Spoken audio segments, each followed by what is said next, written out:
He who listens to a life-giving rebuke will be at home among the wise. Proverbs chapter 15, verse 31. A while back, I had a very difficult breakfast meeting with someone I hadn't seen for many months. I had to tell him some painful things about himself that others who were closer to him had been fearful to mention. Inside my spirit, I heard the Holy Spirit whisper, "Who gives the life-giving rebuke?" I knew as soon as I heard the question that I'd seen the words life-giving rebuke in the Bible. As I drove up the highway from that meeting, I thought back to how I'd learned the importance of a necessary rebuke. I recalled my upbringing, in particular how my uncles used to chide us young guys when we got angry if we struck out during ball games at family picnics. Chiding is a mild form of admonishment or criticism. I recognized that their intent was to help us see everything in a broader context and to not take our mistakes too seriously. I've used the same technique with my son and other young men for whom I've become a spiritual father. Other examples of a life-giving rebuke flooded my mind, mostly from my 10 years as a naval officer. I remember the first time I heard of a wire brushing, taking a man into the showers and using soap and a wire brush on him. The enlisted men in my ship detachments off Vietnam used this method to correct any of the guys who habitually shirked their duty. The victim usually became more responsible immediately. I also remember the 2 chaplains aboard my last ship. In 1977, the year I became a follower of Jesus, they came to me with a word from God concerning His call on my life. That word was from Ezekiel chapter 33. And they told me that God was raising me up to be a watchman. Son of man, I have made you a watchman. So hear the word I speak, and give them warning from me. When I say to the wicked, O wicked man, you will surely die, and you do not speak out to dissuade him from his ways, that wicked man will die for his sin, and I will hold you accountable for his blood. Ezekiel chapter 33, verses 7 and 8. I realized that if I withheld a warning, God would hold me accountable. I admit I failed in this over the years and have been left with an awful feeling of cowardice. Sometimes it would cling to me for days. Then I'd sense God's forgiveness and encouragement and press on. The admonition to Ezekiel to warn those in sin may not apply to everyone, but Matthew chapter 18 verse 15 certainly does. If your brother sins against you, go and show him his fault, just between the two of you. If he listens to you, you have won your brother over.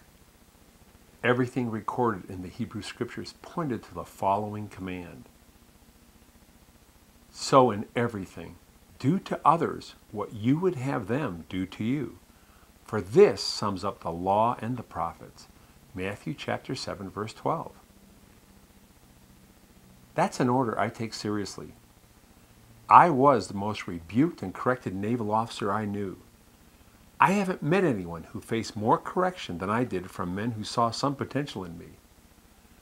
Toward the end of my military career, I was named Navy Officer of the Year at the base where I was stationed. I had learned the beauty of corrective rebuke when it's received willingly without excuse.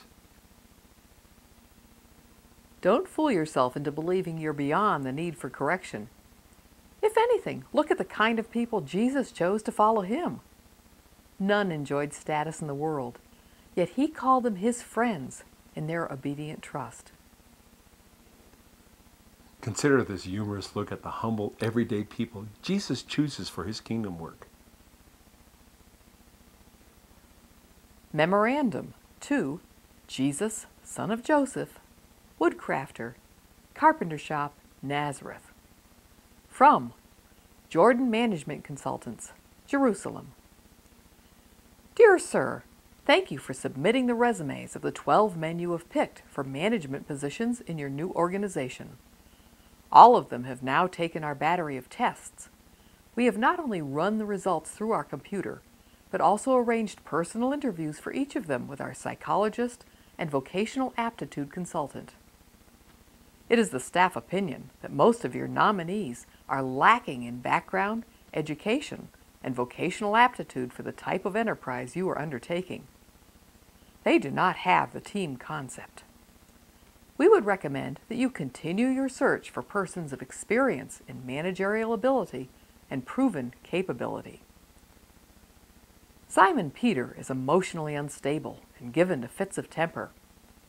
Andrew has absolutely no qualities of leadership. The two brothers, James and John, the sons of Zebedee, place personal interest above company loyalty. Thomas demonstrates a questioning attitude that would tend to undermine morale. We feel that it is our duty to tell you that Matthew has been blacklisted by the Greater Jerusalem Better Business Bureau. James, the son of Alphaeus, and Thaddeus definitely have radical leanings, and they both registered a high score on the manic-depressive scale. One of the candidates, however, shows great potential.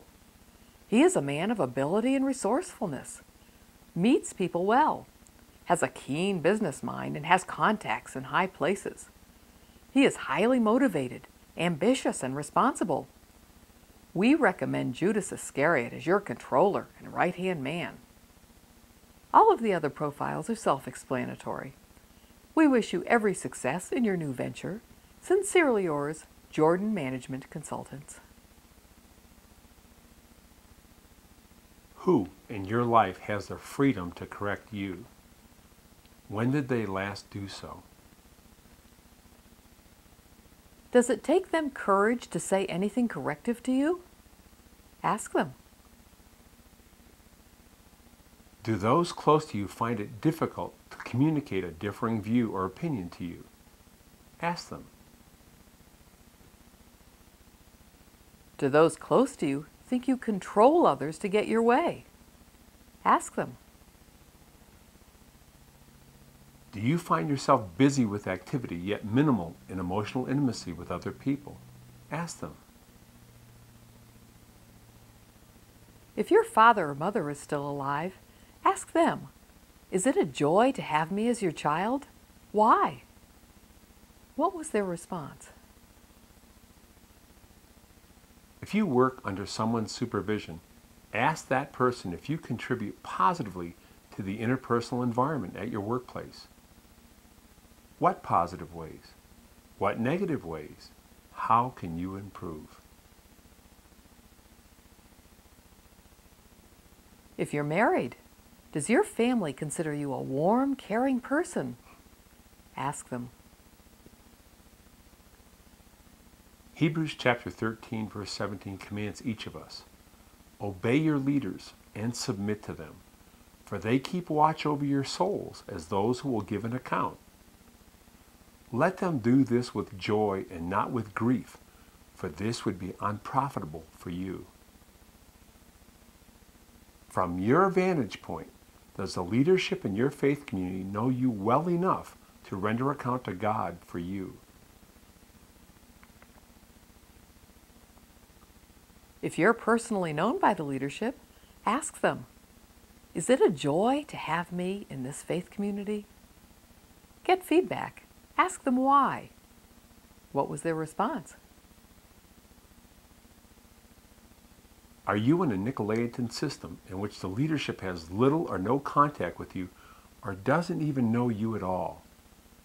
Then you're hiding out from one of God's valuable means for your development of Christ-likeness. Are you hiding out? Why?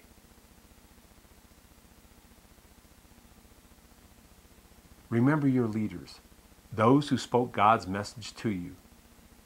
Reflect on the results of their way of life and imitate their trust. Hebrews chapter 13, verse 7. The Hebraic approach commands us to weigh the fruit of a man's life before you listen to his teaching. We explored earlier the stages a man must go through before he can become a zaken, a wise biblical elder. His authority as a servant leader takes years to develop. It's an experiential journey of wisdom growth that has earned the deference of other men and women. In particular, our Father wants younger men to look to the wise counsel and leadership of older men. We're told that older men are to be temperate, worthy of respect, self-controlled, and sound in faith, in love, and endurance. These character qualities have to be molded over time. They're not learned in a pew or a Sunday school class. Satan knows that men are changed more through personal contact with role models than by any formal instruction. He will do all he can to keep you away from older, wiser men. If you're not yet a Zaken and have little or no close interaction with spiritual and family authority, you need to pray. You really need to pray into existence a Hebraic-style home fellowship of extended spiritual family for yourself and your family. Be prepared to offer creative alternatives for getting together with a godly older man. Perhaps early morning before work, or opportunities when your families are together and you two men can take a walk and talk. Any inconvenience will quickly be dispelled as you form a bond of mutual trust. We'll deal more fully with spiritual authority when we discuss home fellowships.